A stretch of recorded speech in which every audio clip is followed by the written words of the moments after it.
ഇന്ന് ഓഫുള്ള ദിവസമാണ്. പുറത്തേക്ക് പോകണം. 1-2 പർച്ചേസിംഗ് ഉണ്ട്. നല്ല കാലാവസ്ഥ. കുറച്ച് ദിവസമായിട്ട് ഇങ്ങനെ ആയിരുന്നില്ല. ഈ കാണുന്നതാണ് ഞാൻ താമസിക്കുന്ന ഫ്ലാറ്റ്. ഞാനിപ്പോൾ ഉള്ളത് ഗോസോയിലാണ്. മാൾട്ടയിൽ നിന്ന് പുതിയൊരു ജോലിയായിട്ട് ഗോസോയിലേക്ക് മാറിയതാണ്. ഡ്യൂട്ടിക്ക് പോകാനും വരാനും കമ്പനി എനിക്ക് തന്ന വണ്ടിയാണിത്. IDP അഥവാ ഇന്റർനാഷണൽ ഡ്രൈവിംഗ് പെർമിറ്റ്. അതുള്ളതുകൊണ്ട് നമുക്ക് നാട്ടിലെ ലൈസൻസ് വെച്ചിട്ട് 1 വർഷം വരെ വണ്ടി ഓടിക്കും. മാൾട്ടയേക്കാൾ ചെറുതും ഭംഗിയുമുള്ള ഒരു ദ്വീപാണ് ഗോസോ. കൂടുതലും കൃഷിയിടങ്ങളാണ് ഇവിടെ. ഈ കാണുന്നതാണ് വിക്ടോറിയ, ഗോസോയിലെ ഏറ്റവും വലിയ ടൗൺ.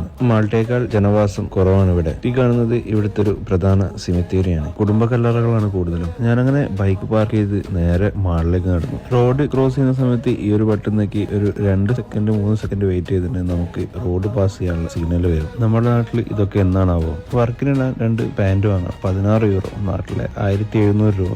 ഈ 2 പാന്റും കൂടി ഏകദേശം 3200 രൂപയായി.